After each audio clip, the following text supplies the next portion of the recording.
Hi everyone, welcome back to my YouTube channel. और आज इस वीडियो में हम देखने वाले हैं कि कैसे हम डिस्क को मैनेज कर सकते हैं अपने लिनक्स सिस्टम के ऊपर। तो इस वीडियो का मेन टॉपिक है हमारा डिस्क मैनेजमेंट। तो इस वीडियो के अंदर हम देखेंगे कैसे हम अपनी वर्चुअल मशीन के ऊपर सबसे पहले डिस्क अटैच कैसे कर सकते हैं, और उसके बाद उस डिस्क को किस तरीके से हमने माउंट करना है अपने लिनक्स सिस्टम पे, कैसे उसको पार्टीशन करना है, और कैसे चेक करना है कि कौन कौन सी डिस्क किस किस लोकेशन पे माउंटेड है हमारे सिस्टम पे। तो सब कुछ हम देखेंगे इस वीडियो के अंदर। तो यहाँ पे हमारी कुछ कमांड्स हैं जो इस वीडियो के अंदर हम यूज़ करने वाले हैं, और ये सारी कमांड्स के साथ ही हम जितनी भी चीज़ें अभी मैंने मेंशन की वो सब कुछ हम कर सकते हैं। तो हमारी सबसे पहली जो कमांड होगी वो होगी हमारी df-h। तो df हमारी कमांड है, और -h जो है हम ऑप्शन देते हैं इस कमांड के साथ। तो ये कमांड हमको क्या करती है, ये कमांड हेल्प करती है हमको शो करने में कि कौन कौन सी ड्राइव्स या कौन कौन सी डिस्क माउंटेड हैं हमारे सिस्टम के ऊपर, और किस लोकेशन पे माउंटेड है। ठीक है, तो ये चीज आप कर सकते हो with the help of df-h command के साथ। फिर उसके बाद होती है हमारी fdisk command. fdisk command basically एक fdisk यूटिलिटी है जिसका हम यूज करते हैं। तो fdisk कमांड है हमारी, और हमारा ऑप्शन जो है -l, उसकी हेल्प से हमको ये दिखाता है कि ये हमको सारी ड्राइव्स दिखा देगा, इंक्लूडिंग अगर कोई ड्राइव माउंटेड है वो भी हमको शो करेगा, अगर जितने भी पार्टीशन है उस ड्राइव के वो भी हमको ये शो करेगा। अगर कोई ड्राइव है जो कि पार्टीशनड भी नहीं है और उसका कोई माउंट पॉइंट भी नहीं है तो भी वो उस ड्राइव को शो करेगा। तो वो हम करते हैं एफ डिस्क कमांड के साथ। फिर उसके बाद एक कमांड होती है हमारी एम के F S, make file system. तो अब जब भी कोई आप डिस्क अटैच करते हो, अगर हम विंडोज़ की भी बात करें तो विंडोज़ में भी अगर हम कोई डिस्क अटैच करते हैं तो हमको बताना पड़ता है कि भाई ये कौन सा फाइल सिस्टम यूज़ करेगी ये डिस्क। राइट, तो जैसे विंडोज़ के पास अपना एक फाइल सिस्टम है एन टी एफ एस, तो वैसे ही लिनक्स का भी एक फाइल सिस्टम है XFS। तो इस कमांड की हेल्प से, MKFS कमांड की हेल्प से हम फाइल सिस्टम क्रिएट कर सकते हैं अपनी ड्राइव के ऊपर। तो यहाँ पे हमारी कमांड सिंपल होती है MKFS डॉट, और उसके बाद जो भी हम फाइल सिस्टम यूज करना चाहते हैं वो। तो ये सब कुछ हम करके देखते हैं प्रैक्टिकली इस वीडियो के अंदर। तो यहाँ पे मैं सबसे पहले क्या करूँगा, तो यहाँ पे मैं अपना वर्चुअल बॉक्स यूज कर रहा हूँ, वर्चुअल मशीन क्रिएट की हुई है जिसके ऊपर मैं। तो सबसे पहले मैं यहाँ पे इस लिनक्स मशीन की सेटिंग्स में जाता हूँ, और यहाँ पे मैं स्टोरेज के अंदर जाऊंगा, और स्टोरेज पे मेरे को यहाँ पे क्लिक करना है कंट्रोलर साटा के ऊपर। तो यहाँ पे मेरे को एक ऑलरेडी हार्ड ड्राइव दिख रही है जो कि मेरी करंट हार्ड ड्राइव है, जिसके ऊपर हमारा ऑपरेटिंग सिस्टम की फाइल्स होगी, बूटेबल फाइल्स होगी, वो सब कुछ हमारी इस ड्राइव के ऊपर पड़ी है। तो यहाँ पे क्या करता हूँ, यहाँ पे मैं सिंपल कंट्रोलर साटा के ऊपर क्लिक करता हूँ, और यहाँ पे मेरे को नीचे ऑप्शन मिलेगा प्लस वाला। तो यहाँ पे सिंपल इस पे क्लिक करूंगा, और उसके बाद मैं चूज कर लूंगा हार्ड डिस्क के ऊपर। तो यहाँ पे मैं सिंपल क्या करने वाला हूँ, एक नई हार्ड डिस्क क्रिएट करूंगा जो कि हम अटैच करेंगे इस मशीन के ऊपर। तो यहाँ पे मैं सिंपल क्लिक करूंगा ऐड के ऊपर। तो यहाँ पे जैसे ही मैंने ऐड पे क्लिक किया तो यहाँ पे ये मेरे को बता देता है अगर आपके पास ऑलरेडी कोई हार्ड डिस्क प्रेजेंट है, वर्चुअल हार्ड डिस्क प्रेजेंट है, तो आप यहाँ से चूज कर सकते हो उसको। और नई अगर आपको कोई प्रेजेंट तो नई क्रिएट करनी है तो आप सिंपल यहाँ पे क्रिएट कर सकते हो। ठीक है, तो नई क्रिएट करने के लिए सिंपल यहाँ पे क्रिएट करता हूँ मैं, और यहाँ पे मैं सिंपल पहले वाला ऑप्शन चूज करूंगा VDI, virtual box disc image. Click करता हूँ नेक्स्ट पे, और यहाँ पे क्लिक कर देता हूँ नेक्स्ट पे। और यहाँ पे मेरे को हार्ड डिस्क का साइज बताना है, तो यहाँ पे इसका थोड़ा साइज रख देते हैं हम, 15 GB की हार्ड डिस्क कर देते हैं सिंपल, और इसको क्लिक कर देता हूँ मैं फिनिश पे। अब यहाँ पे हमारी ये 15 GB की हार्ड डिस्क बन चुकी है लिनक्स अंडर स्कोर 2.vdi के नाम से। तो इसको सिलेक्ट कर लेता हूँ मैं, और यहाँ पे चूज कर लूंगा इसको सिंपल, और यहाँ पे हमारी जो हार्ड डिस्क है 15 GB की असाइन होगी हमें। इसको कर दूंगा मैं क्लिक ओके। और हमारा जो वर्चुअल मशीन है उसके ऊपर अब दो हार्ड डिस्क लगी हुई है, एक 8 GB की है, सॉरी एक 10 GB की है जो कि हमारी ऑपरेटिंग सिस्टम वाली है, और दूसरी जो अभी अभी हमने क्रिएट की वो वाली। तो इसको स्टार्ट कर लेता हूँ।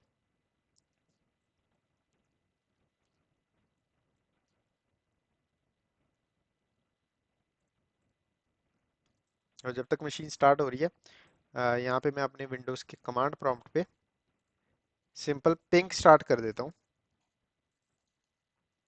तो पिंग मैं सिंपल किसको कर रहा हूँ, पिंग कर रहा हूँ मैं अपनी लिनक्स मशीन को। मेरे को उसका आईपी एड्रेस पता है, तो मेरी लिनक्स मशीन का आईपी एड्रेस है 1025, ताकि मेरे को पता चल जाए भाई मेरी मशीन कब अप एंड रनिंग है। और उसके बाद उस मशीन के ऊपर हम सिंपली SSH के थ्रू कनेक्ट कर लेंगे और सारा काम हम यहाँ से करेंगे, ठीक है।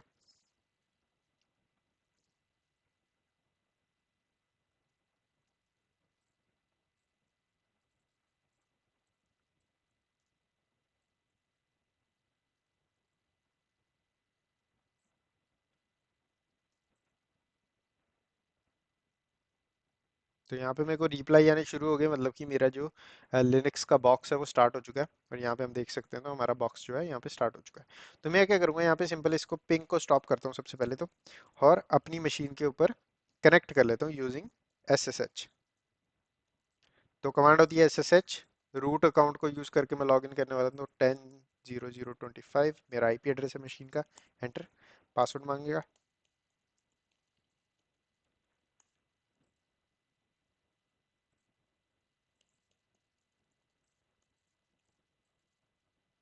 और यहाँ पे मैं लॉग इन हो चुका हूँ। हु एम आई कर लेते हैं ताकि पता लग जाए।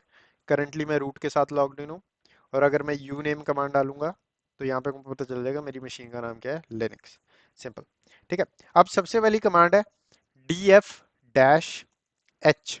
तो df-h क्या करती है, df-h मेरे को हेल्प करेगी ये देखने में कि कौन कौन सी ड्राइव्स, चाहे वो पार्टीशन ड्राइव हो या फिर कोई ऐसी ड्राइव है जिसका कोई पार्टीशन नहीं है, सीधा ही आपने उस ड्राइव को फाइल सिस्टम दिया हुआ है और उसको माउंट किया हुआ है, कोई भी ड्राइव जो कि माउंटेड है हमारी सिस्टम के ऊपर, वो देखने में हमको हेल्प मिलेगी।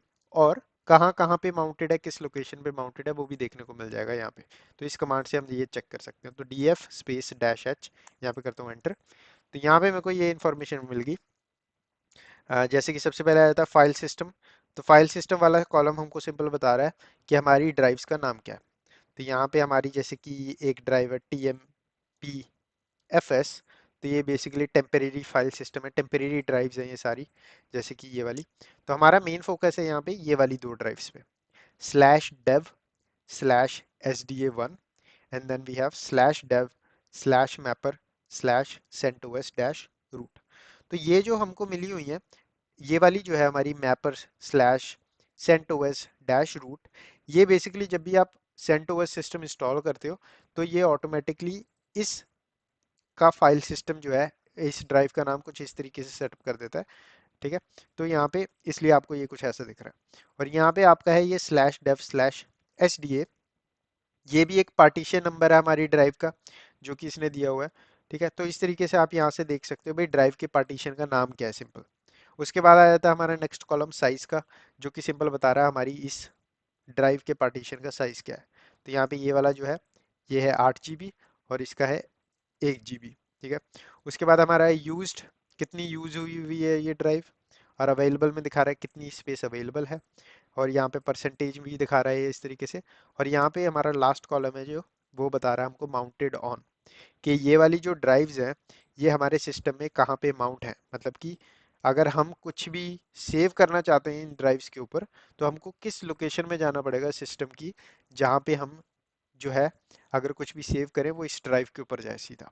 तो वो होती है माउंट लोकेशन। तो अगर यहाँ पे जैसे कि आपको दिख रहा है माउंट लोकेशन स्लैश, स्लैश का मतलब हमारी जो पेरेंट डायरेक्टरी होती है ना, पूरे सिस्टम का जो स्ट्रक्चर होता है वो स्लैश से शुरू होता है। तो स्लैश जो है हमारा, वो मेन रूट फोल्डर है। ठीक है। उसके नीचे ही सारी डायरेक्टरीज बनती हैं, उसके नीचे ही सारी सिस्टम की फाइल्स बनती है, रूट से ऊपर कुछ भी नहीं है उस फोल्डर से ऊपर। तो यहाँ पे सिंपल ये बताया हुआ है कि ये जो 8 GB की सेंट ओएस रूट नाम की जो ड्राइव है, ये इस लोकेशन पे माउंटेड है। उसके बाद हमारी जो SDA1 नाम की ड्राइव है, ये हमारी माउंटेड है /boot नाम का एक फोल्डर है उसके ऊपर। तो यहाँ पे हमारी बूट फाइल्स पड़ी हैं, सिंपल। बट यहाँ पे हमको वो वाली फाइल्स नहीं दिख रही, वो वाली ड्राइव्स नहीं दिख रही जो हमने अभी अभी अटैच की अपनी मशीन के ऊपर। तो अगर मैं वर्चुअल बॉक्स में जाऊँ, तो वर्चुअल बॉक्स की अगर मैं सेटिंग्स में जाऊँ और स्टोरेज में जाऊँ, तो यहाँ पे हमको ये वाली ड्राइव तो दिख गई 10 GB की, जिसके दो पार्टीशन बने हुए हैं। पर ये वाली हमको नहीं दिख रही। क्यों? क्योंकि मैंने जैसे कि स्लाइड में बताया था यहाँ पे, तो df डैश कमांड सिर्फ हमको ये बताती है कि कौन सी ड्राइव्स माउंटेड हैं और किस लोकेशन पे वो माउंटेड है। ठीक है। बट अगर आपको non mounted drive, अनमाउंटेड drive check करनी है, तो आपकी कमांड जो होगी वो होगी fdisk-l। तो ये हमको बता देती है सारी ड्राइव्स जो हमारे सिस्टम पे अवेलेबल है। तो कमांड होती है fdisk और स्पेस देके -l का ऑप्शन यूज करते हैं, और यहाँ पे करता हूँ मैं एंटर। तो एफ डिस्क डैश एल, तो यहाँ पे हमको ये सारी इंफॉर्मेशन मिल गई। तो सबसे पहले स्टार्ट करते हैं। अ, सबसे पहले मैं आपको यहाँ से स्टार्ट करवाता हूँ, disk slash dev slash S D A से। तो slash dev slash S D A क्या है? यहाँ पे इसका नंबर दिख रहा है 10.7 GB। तो 10.7 GB दिख रहा है आपको, बट एक्चुअल में इसका साइज 10 ही है। तो ये आपको हमेशा चेंज ही दिखेगा, आपको एग्जैक्ट सेम नंबर नहीं दिखेगा जितना आपने वर्चुअल मशीन में हार्ड डिस्क में डिफाइन किया हुआ है। तो ये आपको हमेशा थोड़ा सा ज़्यादा ही दिखेगा, तो इसलिए यहाँ पे 10.7 GB दिख रहा है। नॉर्मली इसका साइज 10 GB है, ठीक है। तो यहाँ पे आपको ये इन्फॉर्मेशन दिखा रहा है, भाई ये ड्राइव अटैच्ड है 10 GB की, और जिसका ड्राइव का नाम है slash dev slash S D A. उसके बाद अगर आप नीचे जाओगे तो यहाँ पे आपको दिख जाएंगे कि इस ड्राइव के दो पार्टीशन हैं। पहला है slash dev slash S D A 1, जो कि एक बूट डिवाइस है, स्लैश स्टार लगा हुआ है मतलब कि बूटेबल है ये। और इसके बाद स्टार्ट वैल्यू है इस ड्राइव की इतनी, और एंड वैल्यू है इसकी इतनी, ब्लॉक्स कितने आते हैं इसके अंदर, और सिस्टम कौन सा लिनक्स। तो इस तरीके से हमको दिख गया भाई इसका एक पार्टीशन तो ये है। उसके बाद इसने दिखाया भाई दूसरा पार्टीशन भी है एक, जिसका लिनक्स सिस्टम है एलवीएम। ये होता है एक डिफरेंट सिस्टम होता है, लॉजिकल वॉल्यूम माउंटिंग करके बोलते हैं उसको। वो हम डिस्कस नहीं करने वाले इस वीडियो में, बट हाँ, तो उसके लिए इसने बाकी जगह छोड़ी हुई है, ये लॉजिकली एक्सपैंड होती है वॉल्यूम। तो उसके लिए यहाँ पे इसने दूसरा पार्टीशन दिया है। फिर उसके बाद यहाँ पे हमको एक और डिस्क दिख रही है, जो कि हमारी डेव मैपर सेंटोस रूट, जिसका साइज कितना है 8000 MB। तो यहाँ पे आप देखोगे इसके नीचे कोई पार्टीशन नहीं है। इसके नीचे कोई पार्टीशन क्यों नहीं है? क्योंकि ये ड्राइव एक्चुअल में इसका ही पार्ट है। ये जो हमारी एस डी ए है ना, इसका ही एक तरीके से पार्ट है। ये दोनों एक ही ड्राइव है, ठीक है। ये एक ही ड्राइव है दोनों, तो इस तरीके से आपको दिखाया जा रहा है। तो बाय डिफॉल्ट जब भी आप सिस्टम को बूट करते हो और सिस्टम ऑटोमेटिकली पार्टीशनिंग करता है, तो वो इस तरीके से करता है। अब हमारा मेन फोकस है इसके अंदर, जो हमने ड्राइव अटैच की थी वो कैसे पता लगाएं। तो हमने जो ड्राइव अटैच की थी वो यहाँ पे दिख रही है हमको, slash dev slash S D B. तो अब ये जो नंबर है एस डी बी, यहाँ पे नाम आया एस डी ए, अगर मैं एक नई ड्राइव अटैच कर दूं तो उसका जो नाम आएगा वो आएगा एस डी सी। तो ऐसे ये सीक्वेंस बढ़ता जाता है, जैसे जैसे आप नई नई ड्राइव्स अटैच करते जाओगे वैसे वैसे वो एस डी बी बी हो जाएगा, एस डी सी हो जाएगा, एस डी डी हो जाएगा, एस डी ई हो जाएगा, एंड सो ऑन। तो ऐसे बढ़ता जाएगा। तो यहाँ पे साइज दिखा रहा है 16.1 GB, बट एक्चुअल साइज कितना है 15 GB, क्योंकि हमने बिल्ड की थी है। पर यहाँ पे हमको कोई पार्टीशन नहीं दिखेगा इसका, क्योंकि इसका कोई पार्टीशन अभी तक हमने बनाया ही नहीं है, ठीक है। तो नेक्स्ट है हमको पार्टीशन कैसे बनाना है। तो पार्टीशन बनाने के लिए सबसे पहले हमको पता होना चाहिए कि ड्राइव का नाम क्या है, डिस्क का नाम क्या है। डिस्क का नाम है slash dev slash S D B, ठीक है। तो यहाँ पे हम एफ डिस्क यूटिलिटी का ही यूज करेंगे, एफ डिस्क। और उसके बाद हम यहाँ पे slash dev slash S D B. तो यहाँ पे मैंने सिंपल उस डिस्क का जो नाम है, डिस्क का नाम पता चला हमको F disc space dash L command से। तो यहाँ पे सिंपल ये डाला मैंने, और यहाँ पे कर दूंगा मैं एंटर। तो यहाँ पे इस टाइम मैं एफ डिस्क यूटिलिटी के अंदर आ चुका हूँ। तो यहाँ पे मैं हेल्प के लिए हेल्प डाल देता हूँ। तो ये हेल्प जैसे ही मैंने डाला, तो यहाँ पे मेरे को सारे ऑप्शन मिल गए भी क्या क्या कर सकता हूँ मैं इस यूटिलिटी के साथ। तो यहाँ पे हमको ऑप्शंस मिल जाते हैं, जैसे कि अगर ऑलरेडी कोई पार्टीशन एग्जिस्ट करता है इस ड्राइव पे, तो आप उसको डिलीट कर सकते हो, डी का यूज़ कर सकते हो। अगर आपको इसको जीपीटी बनाना है, तो आप जैसे कि आपको दो मिल जाते हैं, एक एमबीआर होता है और एक जीपीटी होता है। एमबीआर आपको अलाउ करता है 128 पार्टीशंस बनाने में, जीपीटी आपको अलाउ करता है सिर्फ 4 पार्टीशन बना, सॉरी, एमबीआर आपको अलाउ करता है 4 पार्टीशन बनाने में, और जीटीपी जीपीटी अलाउ करता है 128 बनाने में। तो ये अगर बाय डिफॉल्ट अगर आप इसको यूज करोगे तो ये एमबीआर में पार्टीशनिंग कर देगा। अगर आपको जीपीटी में करवाना है तो आप सिंपल जी कर सकते हो, जी दबाओगे तो उसके बाद ये आगे पार्टीशन कर देगा। एक नया पार्टीशन बनाना है, क्योंकि हम इसको इस ड्राइव पे नया पार्टीशन बनाने वाले हैं, ठीक है। और हमने यहाँ पे जी नहीं दबाया, जी बटन नहीं यूज किया, मतलब कि हम एमबीआर का ही यूज करेंगे, ठीक है। तो यहाँ पे सिंपल, अगर मैं यहाँ पे सिंपल कर दूं एन और कर दूं एंटर, तो यहाँ पे ये बोलेगा कि भाई पार्टीशन टाइप कैसी रखना चाहते हो आप, प्राइमरी या एक्सटेंडेड। अब यहाँ पे हमारी जो अवेलेबल स्पेस है, अवेलेबल पार्टीशन स्पेस है, वो 4 रहेगी। मतलब कि ये बाय डिफॉल्ट MBR यूज कर रहा है, तो MBR के अंदर चार ही पार्टीशन मिलते हैं आपको। तो पहला पार्टीशन हम बनाने वाले हैं, तो बाय डिफॉल्ट प्राइमरी ही बनेगा वो। तो यहाँ पे सिंपल P दबा देता हूँ मैं, तक क्योंकि पहला पार्टीशन हमेशा प्राइमरी ही होता है। तो यहाँ पे कर देता हूँ एंटर। उसके बाद ये बोलेगा भाई पार्टीशन नंबर क्या देना चाहते हो, एक से लेके चार तक दे सकते हो। तो पार्टीशन नंबर 1, क्योंकि पहले ही पार्टीशन है मेरा। उसके बाद बोलेगा फर्स्ट सेक्टर बताओ अपनी ड्राइव का, कि starting minimum space, starting space क्या होगी आपकी ड्राइव की। तो स्टार्टिंग स्पेस में यहाँ पे दे दूंगा ये, जो बाय डिफॉल्ट हमको नंबर दे रहा है, एंटर। फिर ये मेरे को बोलेगा भाई लास्ट सेक्टर बताओ, कि एंडिंग स्पेस क्या रखना चाहते हो इस ड्राइव में। अब कई बार क्या होता है, अब यहाँ पे तो हमारे पास ये 15 GB की ड्राइव है, तो हम एक ही पार्टीशन बना लेंगे। बट अगर आपके पास फॉर एग्जांपल 200 GB की ड्राइव है, ठीक है, और आपको चार पार्टीशन बनाने हैं, तो आप 50-50 GB के चार पार्टीशन बना सकते हो। तो उस सिनेरियो में आपको फर्स्ट सेक्टर एंड सेक्टर बताना पड़ेगा पहले पार्टीशन के लिए। फिर दूसरे पार्टीशन के लिए जो अगला सेक्टर शुरू होगा वो आपके पहले सेक्टर के लास्ट सेक्टर से शुरू होगा, इस तरीके से। पर यहाँ पे 15 GB की है, तो हम सिंपल डिफॉल्ट वैल्यू जो यहाँ पे दिखा रहा है, सिंपल लास्ट सेक्टर जो हमारा है उसको चूज कर लेंगे। तो यहाँ पे सिंपल अगर एंटर करूंगा तो मेरा इसने बोल दिया भाई partition 1 of type Linux of size 15 GB is set. तो हमारा जो है पार्टीशन 1 क्रिएट हो चुका है। बट ये कॉन्फ़िगरेशन अभी सेव नहीं हुई। सेव करने के लिए मैं W दबाऊंगा ताकि राइट कर सकूं मैं, और यहाँ पे कर दूंगा मैं सिंपल एंटर। तो हमारा जो पार्टीशन है क्रिएट हो गया। अब देखना कैसे है पार्टीशन, पार्टीशन देखने के लिए कमांड है एफ डिस्क डैश एल। तो यहाँ पे अब मैं डिस्क एसडीबी के अंदर जाऊं, तो यहाँ पे मेरे को दिखा देगा भी एक पार्टीशन बना हुआ है स्लैश डेव स्लैश SDB1, जिसका स्टार्टिंग पॉइंट है ये, एंडिंग सेक्टर है ये, ब्लॉक्स इसके अंदर कितने आते हैं, आईडी नंबर क्या है, और सिस्टम कौन सा है। ठीक है, अब पार्टीशन बन चुका है। ठीक है, वॉल्यूम क्रिएट हो गई है, पार्टीशन बन चुका है। अब नेक्स्ट है इसको फाइल सिस्टम देने का। फाइल सिस्टम असाइन करना पड़ेगा ताकि मेरा लिनक्स समझ सके कि भाई इसके ऊपर किस तरीके का फाइल सिस्टम रन हो रहा है, किस तरीके की प्रॉपर्टी समझती है ये ड्राइव। तो फाइल सिस्टम असाइन करने से पहले मेरे को ये नंबर याद रखना पड़ेगा, ये जो ये है जो हमको वैल्यू मिली है डिवाइस की। ठीक है, तो यहाँ पे सिंपल क्या करूँगा, फाइल सिस्टम बनाने के लिए कमांड होती है MKFS make file system.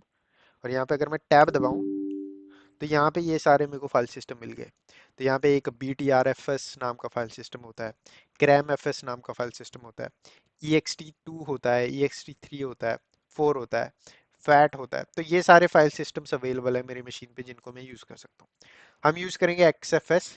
XFS इसलिए यूज़ करेंगे क्योंकि आपको जितने भी नए सिस्टम्स मिलेंगे, चाहे उबुंटू हो, फेडोरा हो, रेड हैट हो, उन पे आपको देखने को मिलेगा भाई न्यूली अवेलेबल फाइल सिस्टम जो है XFS है। और most of the Linux versions में आपको XFS का ही यूज़ करते हुए देखोगे आप। तो इसलिए मैं XFS समझाने जा रहा हूँ इसमें। ठीक है, तो यहाँ पे सिंपल क्या करेंगे, डॉट XFS। तो हमारी कमांड क्या है यहाँ पे, make file system dot XFS। और उसके बाद यहाँ पे स्पेस दूंगा। और किसके ऊपर बनाना है ये फाइल सिस्टम, हमको बनाना है इस ड्राइव के ऊपर जो हमारा पार्टीशन है। तो यहाँ पे करना है सिंपल एंटर। हमारा फाइल सिस्टम क्रिएट हो गया। That's it. अब हमारा फाइल सिस्टम क्रिएट हो चुका है, हमारा ड्राइव का जो पूरा प्रोसेस था पार्टीशनिंग का और फॉर्मेटिंग का सब काम हो गया। नेक्स्ट स्टेप क्या है, नेक्स्ट स्टेप है अब उस पार्टीशन ड्राइव को माउंट करना हमने, क्योंकि हमको यूज भी तो करना है उस ड्राइव को, राइट राइट नाउ मैं उसको यूज नहीं कर सकता। तो उसके लिए क्या करेंगे, सबसे पहले मैं रूट फोल्डर में जाता हूँ और यहाँ पे एक फोल्डर क्रिएट कर लेता हूँ। और रूट में नहीं जाता, ऐसे करता हूँ,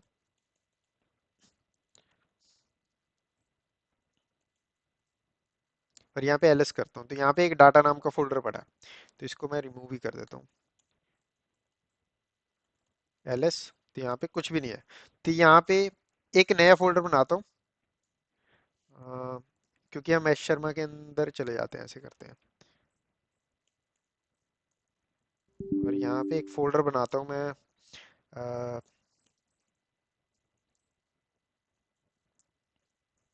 MKDIR। और अगर मैं यहाँ पे PWD करूँ तो मेरी लोकेशन क्या है, ये MKDIR। और यहाँ पे कर देते हैं न्यू अंडरस्कोर फोल्डर।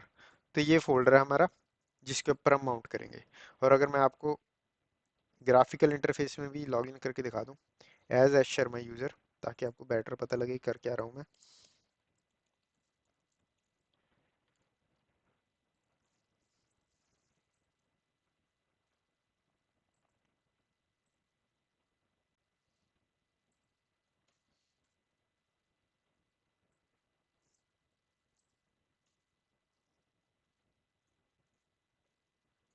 ओके। तो यहाँ पे ये हमारा न्यू फोल्डर है जो कि अभी अभी हमने क्रिएट किया, ठीक है। तो अगर मैं इस पे जाऊँ तो यहाँ पे इसके अंदर कुछ भी नहीं है, राइट। और अगर मैं यहाँ पे राइट क्लिक करता हूँ और प्रॉपर्टीज चेक करता हूँ इसकी, तो यहाँ पे ये साइज बता रहा है 3.6 GB। अब 3.6 GB क्यों बता रहा है ये? 3.6 GB बताने का रीजन है, DF-H करूँ अगर मैं, तो यहाँ पे आपको दिखेगा कि राइट नाउ जो मेरा न्यू फोल्डर है जो हमने बनाया है, वो इस वक्त इस फोल्डर का पार्ट है। स्लैश जो हमारा फोल्डर है, रूट डायरेक्टरी है, उसका पार्ट है। क्योंकि अगर मैं यहाँ पे न्यू फोल्डर के अंदर जाऊँ, तो यहाँ पे आप देखोगे पेरेंट फोल्डर है slash home slash S Sharma slash desktop, और स्लैश होम का पैर यहाँ पे ये जो स्लैश दिख रहा है ये बेसिकली ये ही स्लैश है जो आपको यहाँ पे दिख रहा है, ठीक है। तो यहाँ पे सिंपली 3.4 GB अवेलेबल है। और यहाँ पे अगर आप इस फोल्डर की स्पेस देखो तो यहाँ पे 3.6 बता रहा है, जैसे कि लिनक्स सिस्टम चेंज करता है थोड़ी डिजिट्स, बट स्पेस आपको ये वाली जो है, आप बेसिकली ये वाली स्पेस इस ड्राइव से यूज कर रहे हो। तो इस सिनेरियो में हम क्या चाहते हैं, हम चाहते हैं कि भाई ये जो न्यू फोल्डर है वो स्पेस यूज करे जो कि हमने इसको असाइन किया।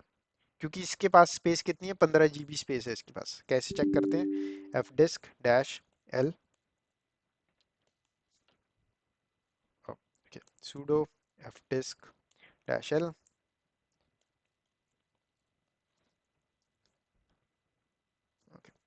तो रूट बन जाते हैं, एक बार ऐसे करते हैं, F disk dash L. F disk dash L as a root user ही चला पा रहा हूँ मैं, तो यहाँ पे सिंपल एंटर करता हूँ। तो यहाँ पे इस पार्टीशन की जो साइज है ये 15 GB है, जैसे कि यहाँ पे हमको 16.1 दिखा रहा है, तो 15 GB इसकी साइज है। सिंपल। तो मैं इसको नी फोल्डर को बोलना चाहता हूँ भाई, इसमें से आपको स्पेस नहीं लेनी है, आपको इसमें से स्पेस लेनी है, ये जो हमने एक ड्राइव क्रिएट किया, ठीक है। तो हम ये करने वाले हैं यहाँ पे। तो यहाँ पे सिंपल क्या करूँगा, पहले तो मैं लोकेशन पे चला जाता हूँ, CD slash home Sharma desktop. अब यहाँ पे हमारे पास ये है हमारा पार्टीशन जिसको हम यूज करने वाले हैं। राइट नाउ वो बाय डिफॉल्ट जो है मिला हुआ है उसको यूज कर रहा है। अब यहाँ पे कमांड होती है माउंट करने के लिए, MOUNT माउंट। किसको माउंट करने वाले हैं हम, माउंट करने वाले हैं इस पार्टीशन को। कहाँ पे माउंट करने वाले हैं हम करने वाले हैं लोकेशन बतानी में उस फोल्डर की जहाँ पे मैं माउंट करना चाहता हूँ। तो यहाँ पे है हमारा शर्मा डेस्कटॉप, और उसके बाद हमारा जो फोल्डर था न्यू फोल्डर। तो मैं यहाँ पे सिंपल बता रहा हूँ कि ये वाली जो ड्राइव है ये इस न्यू फोल्डर के ऊपर माउंट कर दो, मतलब माउंट कर दो मतलब कि इस ड्राइव की जितनी भी स्पेस है वो सारी इस फोल्डर को दे दो। तो इस फोल्डर में आप जो भी स्टोर करोगे वो सारा बाय डिफॉल्ट ऑटोमेटिकली इसके अंदर स्टोर होगा, ना कि दूसरी ड्राइव के अंदर, ठीक है। तो यहाँ पे अगर मैं यहाँ पे एंटर करूँ तो हमारी ड्राइव माउंट होगी। तो DF-H कमांड से हम माउंटिंग ड्राइव देख सकते हैं। तो यहाँ पे दिख जाएगा भाई हमारा स्लैश डेव स्लैश SDB1 है, जो 15 GB साइज है इसका, 15 GB हमारे पास अवेलेबल है। और माउंटेड कहाँ पे है, इस लोकेशन पे। और अगर मैं यहाँ पे जाऊँ, इसको कर दूँ क्लोज, राइट क्लिक करता हूँ और इस फोल्डर पे राइट क्लिक करता हूँ, और यहाँ पे अगर मैं प्रॉपर्टी चेक करूँ तो प्रॉपर्टीज अब ये 16 GB दिखा रहा है। क्यों? क्योंकि इसका जो माउंट पॉइंट है अब वो यूज हो रहा है SDB वाला, ना कि आपका, ना कि ये वाला जो कि ये था पहले, ये यूज हो रहा था। तो इस तरीके से आप फाइल्स को माउंट कर सकते हो और यूज कर सकते हो अपनी ड्राइव्स को। तो यहाँ पे ये जो 6 GB की वॉल्यूम है ये बेसिकली आपकी हार्ड डिस्क है जो कि हमने अटैच की थी, वो इस तरीके से आपको दिख रही है यहाँ पे, ठीक है। तो इसको आपको मेक श्योर करना आप इसको इजेक्ट ना करें। तो अगर मैं यहाँ पे इसको अनमाउंट कर दूंगा तो मेरा जो यहाँ पे माउंट पॉइंट है ये रिमूव हो जाएगा, ठीक है। तो यहाँ पे इसको हमको अनमाउंट नहीं करना, आपको इसको सिंपली साइड पे रख देना, दैट्स इट। तो इस तरीके से आप इसको माउंट कर सकते हो। अनमाउंट कैसे करना है, अनमाउंट करने का आपका सिंपल तरीका है अनमाउंट, और उसके बाद जिसको आप अनमाउंट करने वाले वो एंटर, सॉरी अनमाउंट नहीं है, यू माउंट है, यू माउंट एंटर, हमारी जो ड्राइव है रिमूव हो गई यहाँ से। और अब अगर मैं इसकी दोबारा स्पेस चेक करूँ फोल्डर की, तो ये दोबारा 3 GB दिखा रहा है। तो इस तरीके से आपका माउंट पॉइंट काम करता है। तो इसको अगर मैं दोबारा माउंट करता हूँ, अब इसका यूज क्या है, इसका यूज केस सिनेरियो ये हो सकता है, फॉर एग्जांपल इसके अंदर मैं कुछ डाटा सेव करता हूँ। तो इस वक्त वो सारा का सारा डाटा सेव हो रहा है हमारी जो सेकंड हार्ड ड्राइव लगाई हुई है हमने उसमें। और उसके बाद उस हार्ड ड्राइव को मैं रिमूव कर देता हूँ सिस्टम से, और किसी और लिनक्स सिस्टम के ऊपर जो कि सेम फाइल सिस्टम को अंडरस्टैंड करता है उसके ऊपर अटैच करता हूँ, तो सेम डाटा मेरे को वहाँ पे अवेलेबल हो जाएगा। उस सिनेरियो में इस तरीके से काम करता है, इस तरीके से आप यूज़ कर सकते हो। तो इस वीडियो में बस इतना ही। वीडियो को लाइक करना ना भूलें, चैनल को सब्सक्राइब करें। मैं मिलता हूँ आपको नेक्स्ट वीडियो में।